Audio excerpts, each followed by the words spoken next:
Hey, I'm in Sydney, Australia with a guy named Ryan Sharpe.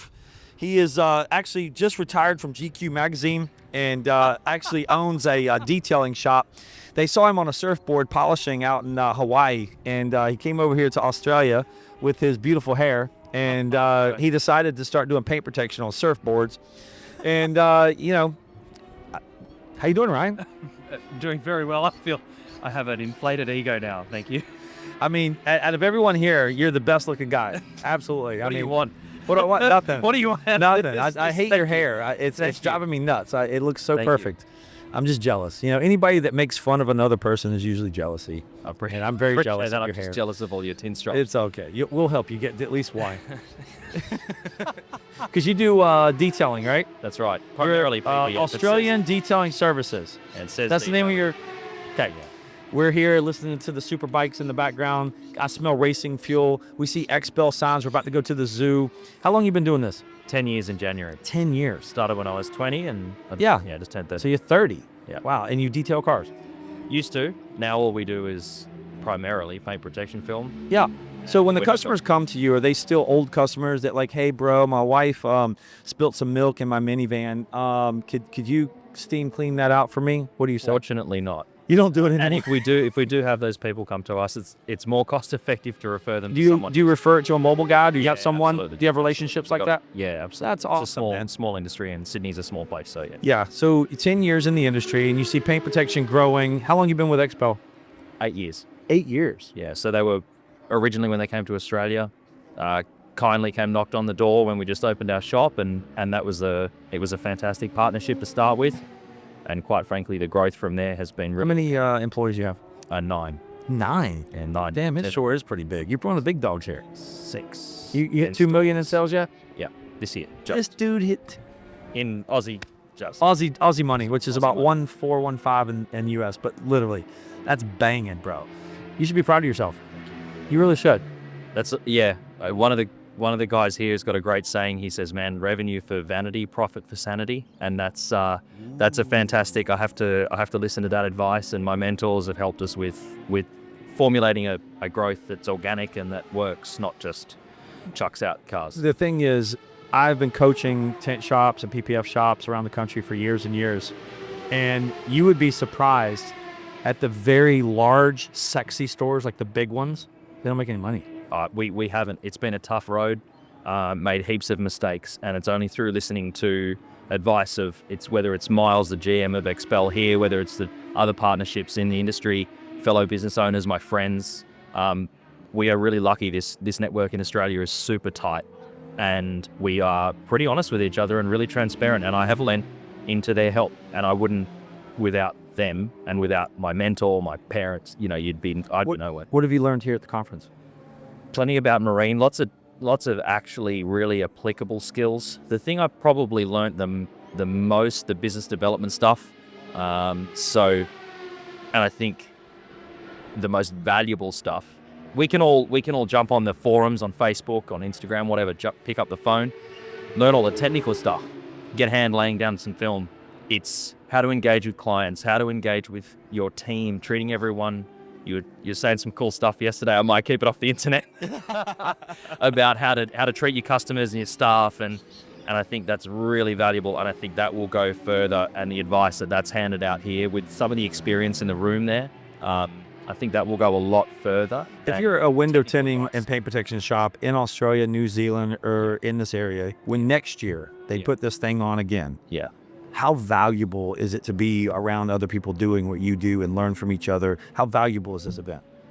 Well, I'll say that rather than trying to give it a tangible value, because I'm going to force my entire staff team through voluntary attendance or paying them to be here. That's on the internet now. You watch them all want to get paid. So I'm going to bring my team here because the networking opportunity for them is great. To make them feel a part of something that is just bigger than what they do every day is really valuable. And I think, looking outside of our own little circle, learning from other people you can't put a price on it. It's a culture. When I got over here, I've not met one single person here that was unhappy, sad, miserable, complained. I haven't heard one complaint. like from anyone. Been in the wrong circle. No, I don't know what it is about the Aussies, but you guys are always happy. What is it about Australia? I think it's thankfully a beautiful place to be, but it's opportunity, and we are so fortunate to be availed the opportunity to get up every day and in most cases have a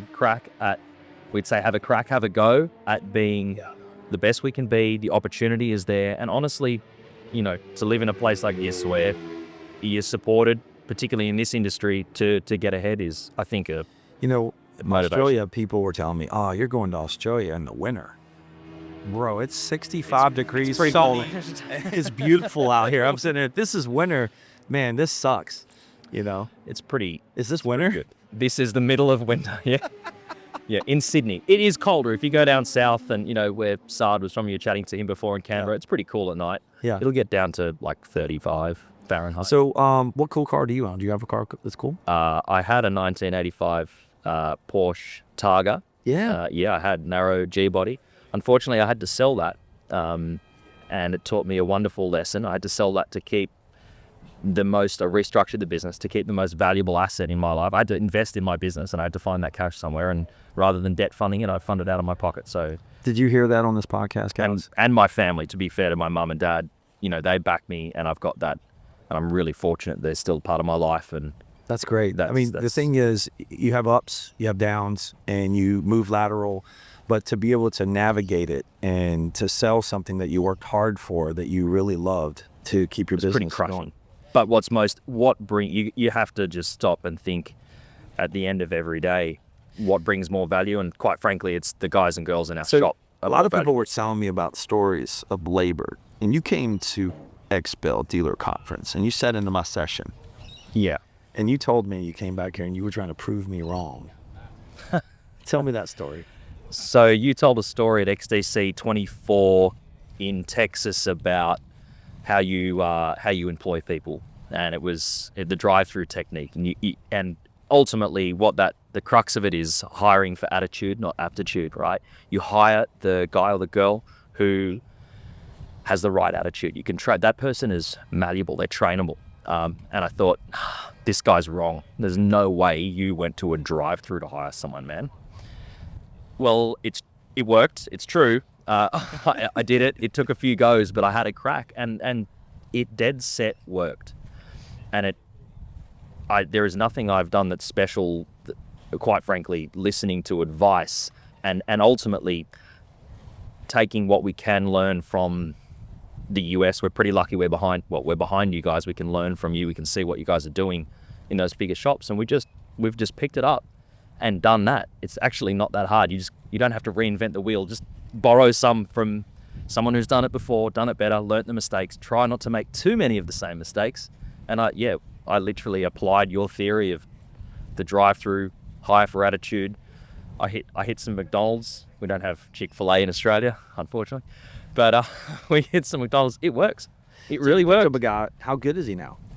He is not only one of the better installers in the shop, fantastic attitude, young guy, really young guy, but ultimately I see him leading a small team in our dealer program at 2021. The guy's kicking goals. It's attitude. That makes me feel so good, man, to know that I at least made a difference at the conference and that you took something I said, implemented it over here in Australia, and it started working.